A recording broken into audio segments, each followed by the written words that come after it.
ampon.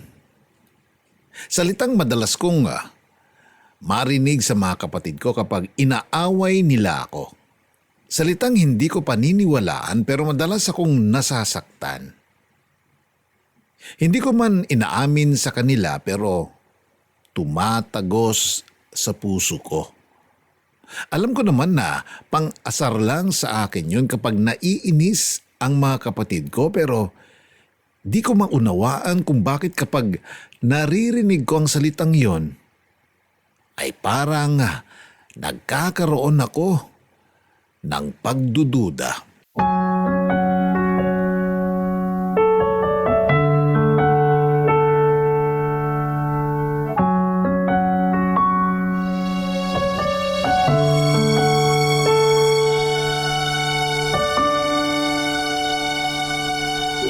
Minsan lang sa mundo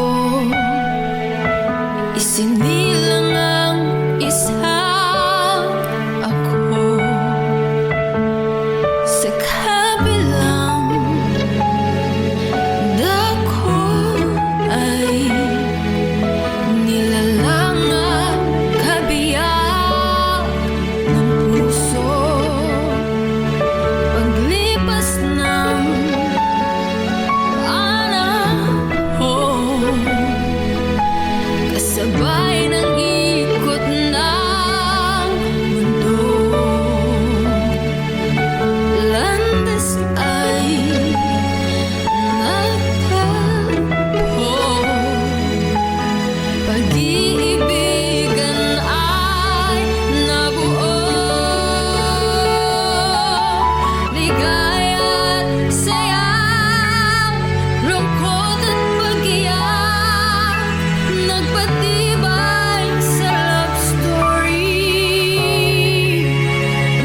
Dear Papa Van, itago niyo na lang ako sa pangalang Shane. 21 years old, pangatlo sa apat na magkakapatid. Ang mama ko ay manager sa isang resort habang ang papa ko naman ay driver sa resort din na pinagtatrabahuhan ni mama. Bata pa lang ako ay madalas ko nang marinig sa mga kapatid ko na ampon daw ako. Hindi ako naniniwala sa kanila dahil madalas ko din namang marinig sa ibang bata kapag tinutukso ang kalaro nila.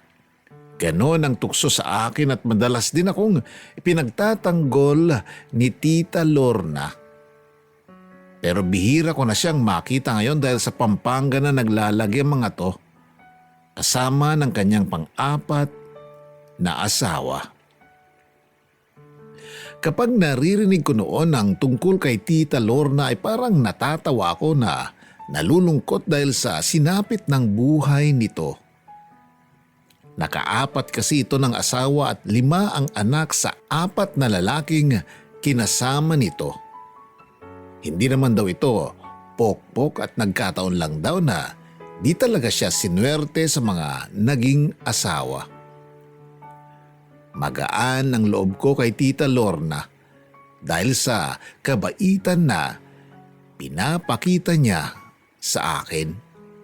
Kapatid siya ng papa ko at nung bata pa lamang ako ay madalas niya akong hinihiram sa mama ko kapag nandito siya sa Mindoro. Kaya siguro naging malapit ako dito. Madalas kasi siyang umuwi noon at lagi akong may pasalubong galing sa kanya tuwing uuwi siya. May mga naririnig din ako noon na marami daw itong anak at pinaampon lahat. Minsan ay iniisip ko na ano kaya kung isa ako doon? Pero imposible siguro. Kasi hindi ko naman siya kamukha. Baka nag-iisip lang ako kasi lagi akong inaasar ng mga kapatid ko. High school ako noon at aligaga ako sa paghahanap ng susuotin. Siyempre kailangang maganda ako. First time kong a-attend ng JS Promenade. Isa pa, umuulan ng gwapo sa school namin kaya dapat magpaganda naman kahit konti. May mga nagsasabi na maapil daw ako.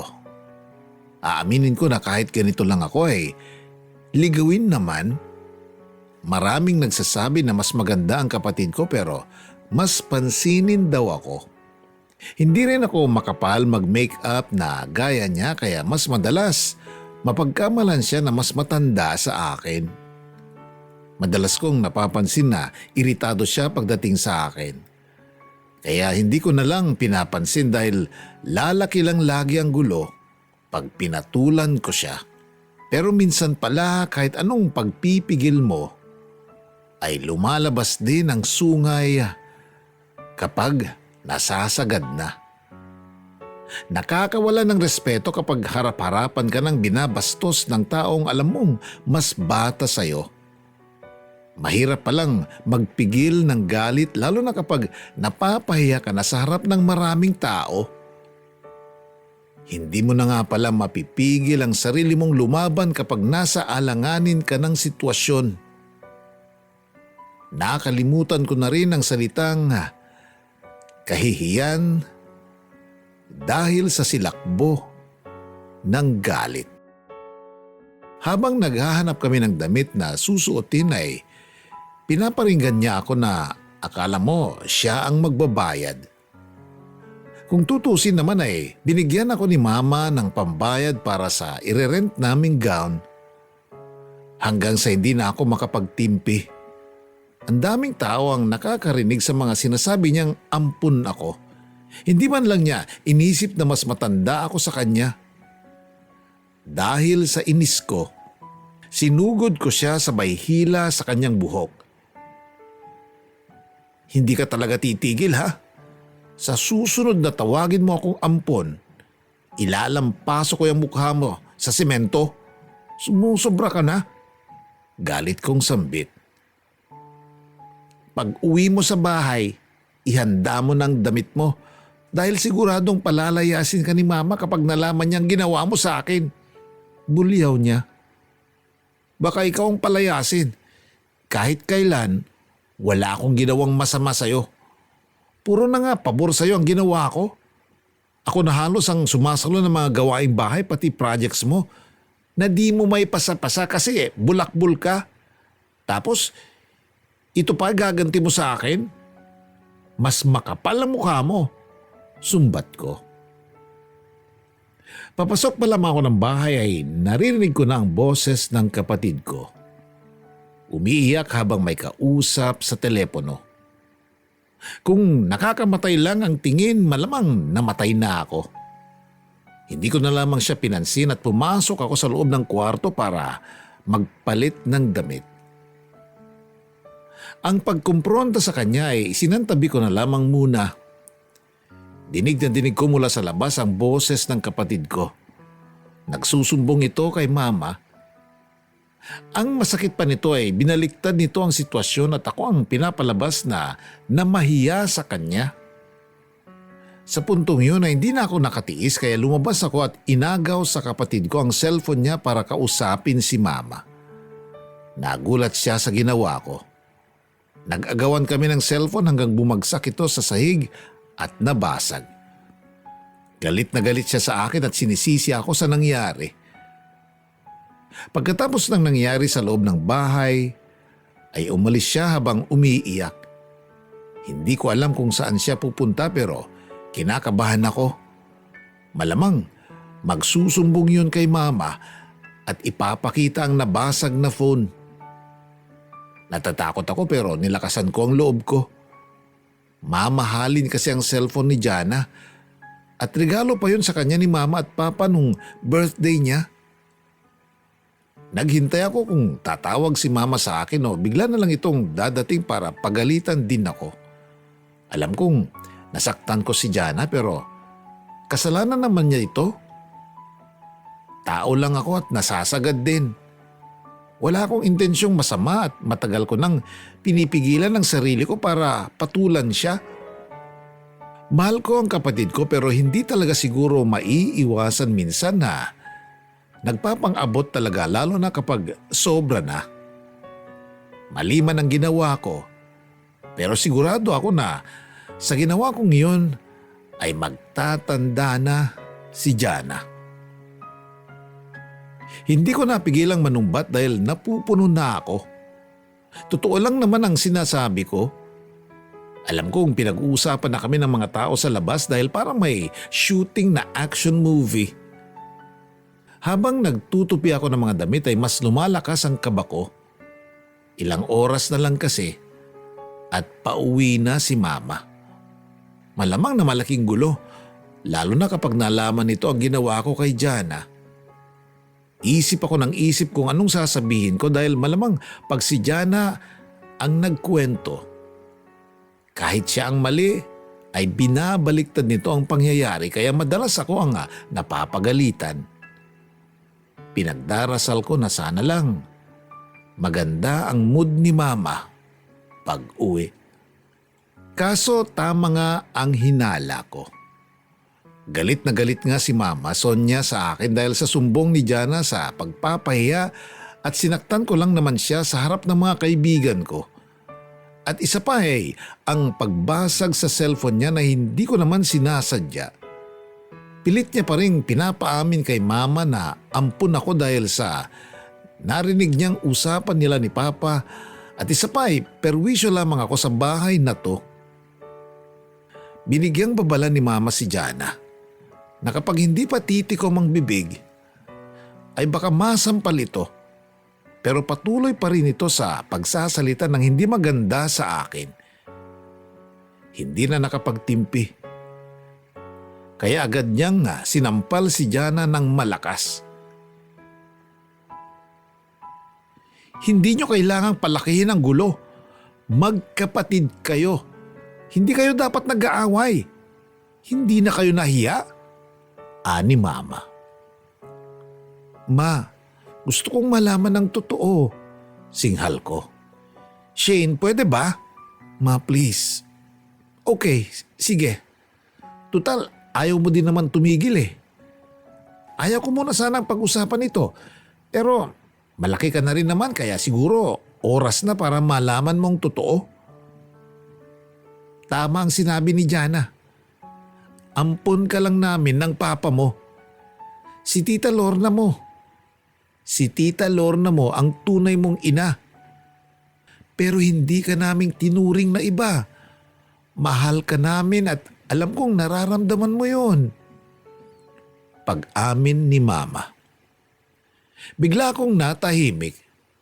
Para akong naupos na kandila ng mga oras na yon.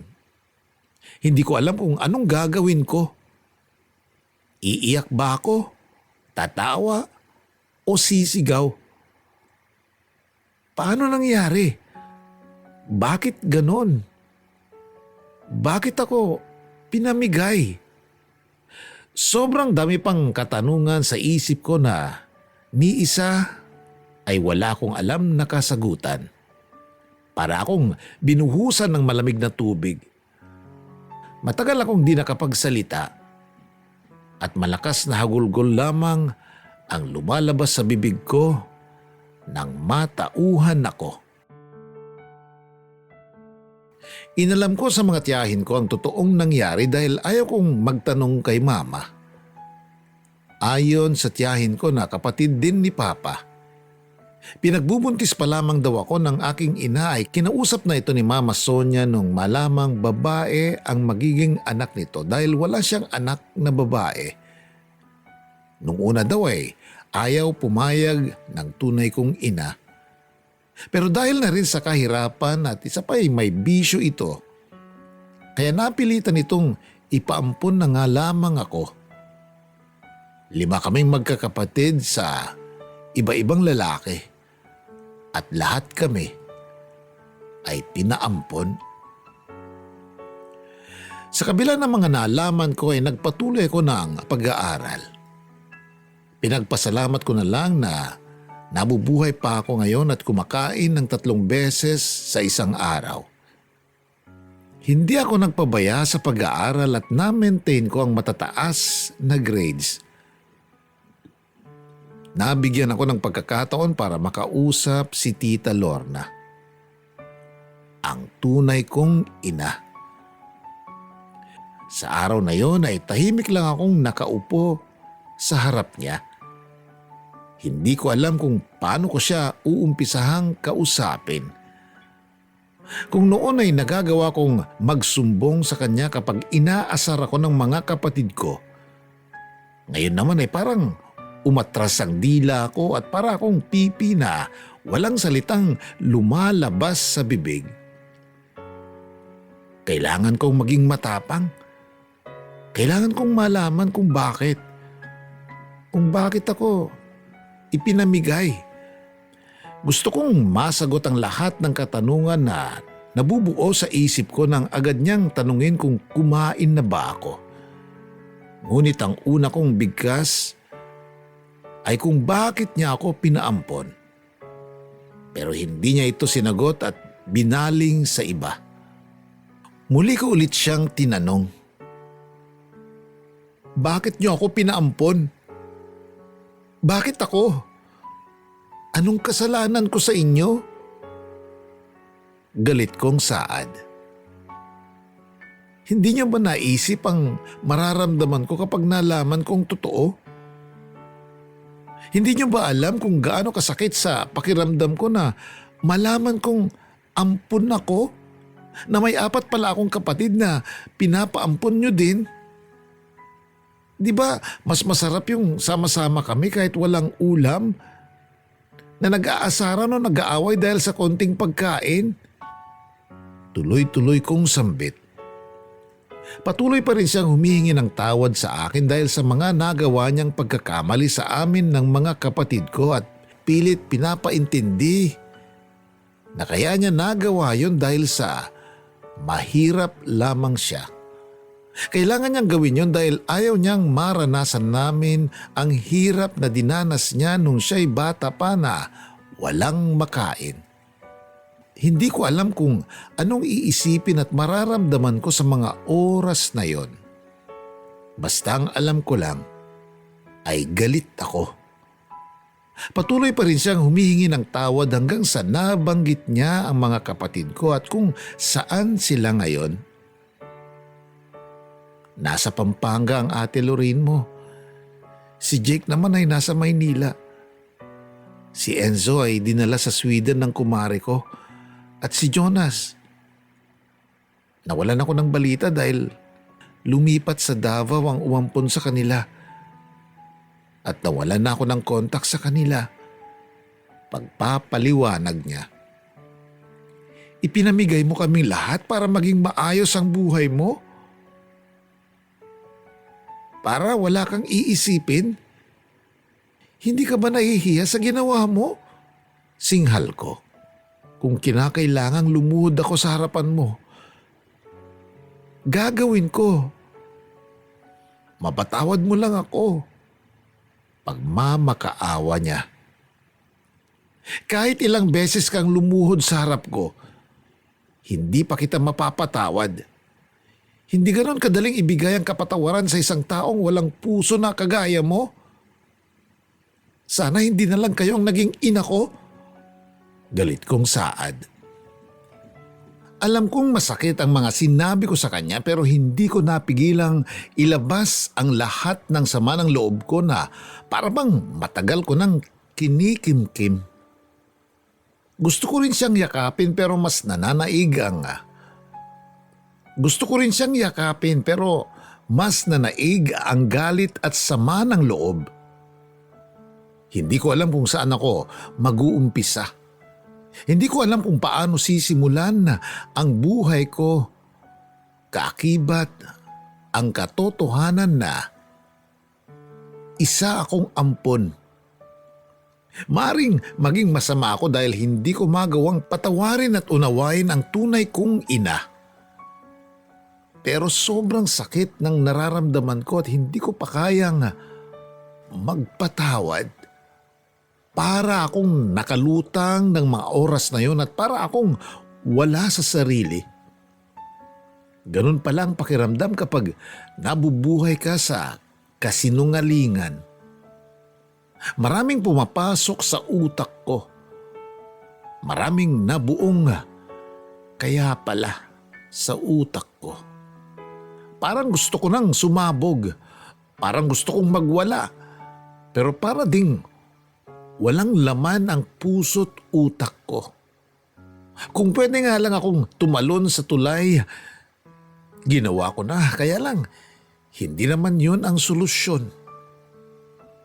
May mga kapatid pa akong kailangang hanapin. Nakarating ako ng bahay nang hindi ko namamalayan. Paggabi na noon pero hindi ako nakakaramdam ng uhaw o gutom. Para lang akong papel na nakalutang na sa isang ihip lang ng hangin ay lilipad na. Ganun pala kasakit ang pakiramdam kapag natuklasan mong ampun ka. Ang sakit. Nakapasok na ako sa loob ng bahay nang di ko man lang napansin na nasa loob pala si Mama. Tinanong ako kung saan ako galing at inaming galing ako kay Tita Lorna. Agad naman akong niyakap ni Mama dahil alam kong ramdam niya rin ang bigat ng dinadala ko. Ewan ko ba, Ma? Pero hindi ko alam kung paano ako mag-uumpisa. Kahit paulit-ulit na sinasabi sa akin ni na Kuya at Jana na ampun ako, hindi ako masyadong apektado. Pero mas masakit pala kapag nalaman mong totoo ang sinasabi nila sa'yo. Saan kong iyak? Anak, ipagpasalamat mo na lang na binuhay ka ng nanay mo. Kahit ipinamigay ka. Yun nga ang iba dyan, pinapalaglag na at iniiwan sa basurahan. May dahilan ng lahat ng nangyayari, anak. Nararamdaman ko at nauunawaan kita pero minsan may mga bagay na mahirap mang intindihin, ay kailangan nating unawain dahil may malalim na dahilan kaya ginawa ng isang tao yun. Maaring nagkasala ang nanay mo sa inyong magkakapatid pero maniwala ka anak. Ginawa ng mama mo yun para sa ikabubuti niyong magkakapatid. Nanay ako at magiging nanay ka din. Darating ang panahon na mauunawaan mo din ang sinasabi ko anak. Pagpapaliwanag ni mama. Ang sarap lang sa pakiramdam na may mga taong magpapaunawa sa lahat ng mga pangyayari sa buhay natin at magpaparamdam ng tunay na pagmamahal kahit hindi kanila tunay na kadugo katulad ni Mama Sonia. Dala ng lungkot ko ay nasabi ko na rin na hindi na ako mag-a-attend ng JS prom. Ngunit nagawa niya pang magbiro para lang mapatawa ako. Na kapag hindi ako mag-attend ay siya na ang pupunta at magsusuot sa gown na gagamitin ko. Iniwan ko sa sala si Mama. Pumasok ako sa loob ng kwarto namin ni Jana at ipinagpasalamat ko na wala ito doon. Lumabas kasama ang barkada. Malamang na masama pa rin ang loob nito dahil napagbuhatan siya ng kamay ni Mama dahil sa kagagawan ko. Aaminin ko na kahit gumaan ang loob ko sa pag-uusap namin ni Mama, ay andun pa rin ang sakit ng katotohanan na ampun ako. Naawa ako kay Tita Lorna pero hindi ko alam kung kailan ko siya mapapatawad. Iniisip ko ngayon kung nasaan ang mga kapatid ko. Ipinangako ko din sa sarili ko na pag nagkapera ako at naging maayos ang trabaho ko ay hahanapin ko ang mga to. Pero aalamin ko ang tunay nilang pangalan at iisahin kong hanapin. High-tech na ang panahon ngayon. Malaki na ang nagagawa ng social media. Sana lang ay eksaktong pangalan nila ang ginagamit nila para madali ko silang matuntun. Alam kong mahirap ang gagawin ko pero pipilitin kong makilala ang mga kapatid ko. Kung di kami nagawang pagsamasamahin ng tunay kong ina at mapalaki ng maayos, ako ang gagawa ng paraan para mahanap ko sila. Kahit na alam kong suntok sa buwan ang gagawin ko. Sa ngayon ay aayusin ko na muna ang buhay ko kasama ng mga kapatid ko at ni Jana. 2 linggo akong hindi umuwi sa bahay. Sa bahay ng kaklase ko muna ako tumuloy at pinayagan naman ako ni Mama dahil nauunawaan nito ang pinagdadaanan ko. Pero nung araw na umuwi ako sa bahay ay nagulat ako sa kapatid ko. Agad niya akong tinawag na ate at biglang humingi ng tawad. Nagtaka pa nga ako kung anong nakain nito o baka naman may kailangan lang sa akin kaya siya nagkakaganito. Agad niya akong niyakap. Paliwanag niya na naiinggit lamang ito sa akin dahil feeling niya ay mas mahal ako nila Mama at Papa kumpara sa kanya. Kaya palagi niya rin akong inaasar at inaaway lalo na't narinig niya ang totoo kila Mama at Papa. Paraan niya raw yun para asarin ako. Naisip ko lang ate, nakakapagod na rin kasing maging kontrabida sa buhay mo. Kung tutuusin kasi dapat isa ako sa umuunawa sa'yo. Nung malaman ko kasi na ampun ka, tuwang-tuwa ako kasi may iaasar na ako sa'yo. Naisip ko sa wakas, makakaganti na rin ako sa'yo. Makakaganti na rin ako kasi di naman kita tunay na kapatid. Pero hindi naman pala maganda ang maging ganon. Ani Jana. Alam mo, sa totoo lang, Galit na galit ako talaga nung araw na yun sa'yo. Pero mahal kita. At mahal ko kayo ni na mama at kuya kaya pinagtitiisan ko na lang. Lalo ka na. Napakasumpungin mo kaya. Saad ko. Nagawa naming magpatawaran ni Jana at nangako rin na tutulungan niya akong hanapin ang mga kapatid ko. Aaminin kong mabigat pa rin ang nararamdaman ko pero malaking bahagi ng buhay ko ang nabigyan ng linaw. Hindi na maalis sa pagkatao ko na ampun ako. Pero ampun man ako, ay naging mapalad ako dahil napunta ako sa pamilyang patas at may puso. Madalas ko pa rin nga makita si Tita Lorna. Nakikita ko na ginagawa niya ang lahat para mapatawad ko siya. Madalas siyang nagdadala ng pagkain sa bahay lalo na kapag alam nitong paborito ko. May panahon para sa pagpapatawad. Hindi ko man maibigay agad yon sa kanya. Alam ko na darating din ang araw na magluluwag din ang puso ko at magkakaroon ng puwang para sa pagpapatawad. Tao lang ako. Nagkakamali din ako at nasasaktan.